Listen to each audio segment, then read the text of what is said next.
toujours de façon accidentelle.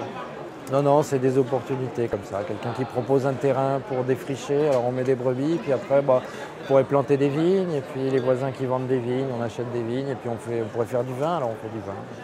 Le vin, moi j'étais ouvrier agricole, enfin, je fais comme beaucoup de gens des études qui n'avaient rien à voir au début, j'ai fait les beaux-arts et puis au moment où j'ai eu mon diplôme en poche, je me demandais un peu ce que j'allais en faire.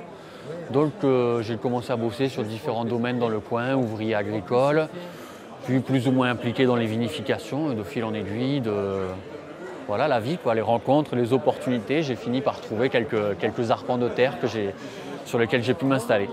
Le vin chez nous, c'est une exploitation familiale, donc depuis 3-4 générations. Donc, on a juste repris et puis fait évoluer tout ça en transformant l'exploitation qui était en conventionnel il y a 25 ans, en passant en agriculture biologique, puis en biodynamie et puis en vin naturel. Donc ça s'est fait naturellement aussi.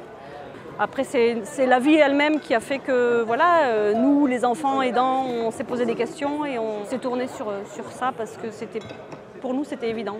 Mais à partir du moment où j'ai pu avoir cette opportunité de reprendre quelques vignes, après avoir vu des copains qui faisaient ça, qui me disent « mais non, mais t'achètes 3 cuves, tu fais un défermage et t'essayes, tu verras bien, il y a de quoi démarrer sans avoir des gros investissements. » Bon, à partir du moment où ça a été possible, moi, je me suis dit, ouais, tu vas le faire vraiment comme ça, comme il faut, suivre ta matière proprement. Si tu as tout fait pour avoir du bon raisin en vigne, si tu t'es cassé le cul pour avoir des trucs jolis, autant y aller jusqu'au bout, quoi.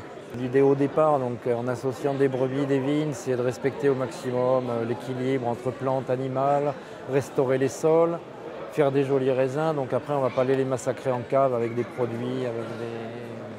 Si les raisins sont jolis, il n'y a pas besoin d'artifice.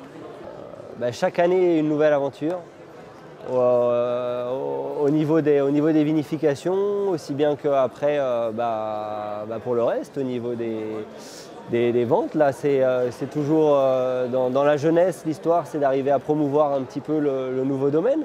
Ça prend beaucoup de temps, mais ça fait son chemin. Petit à petit, on sort de notre grotte. C'est bien. Sur notre petit village, on est 4 caves indépendantes, 4 en bio.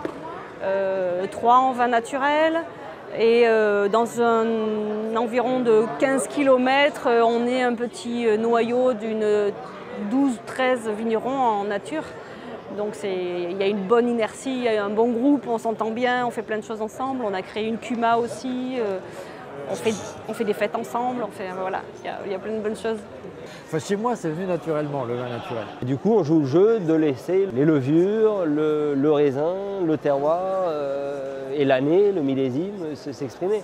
Alors en effet, on ne maîtrise pas grand-chose en réalité, on ne sait pas exactement, même pas du tout où on va. On accompagne juste, quoi. Heureusement que je l'ai fait comme ça, que maintenant tu vois que le pinard plaît, qu'au final j'ai un truc qui surtout, avant tout moi me plaît, mais en plus trouve son public. Bah ouais, tu te dis heureusement que j'ai tenu le coup et que j'y ai cru, quoi. Les clients sont pas chiants, jamais. Oh non, c'est toujours des gens qui aiment le vin, qui sont eux aussi souvent passionnés. Hein. S'ils viennent ici, c'est qu'ils aiment ça, c'est qu'ils sont curieux, c'est qu'ils ont envie de savoir des choses. Et puis nous, on est là pour leur donner des réponses ou leur faire découvrir et leur faire plaisir, quoi. Et c'est assez plaisant, même c'est assez encourageant de voir des particuliers. Bon, il y a aussi quelques professionnels, ça c'est sympa. D'ailleurs, de mélanger particuliers et professionnels, ça c'est plutôt une bonne chose, je pense. Et quand on voit aussi des particuliers qui sont curieux et qui justement prennent du plaisir à goûter d'une manière assez ouverte, voire assez pédagogique, c'est bien, c'est plutôt encourageant.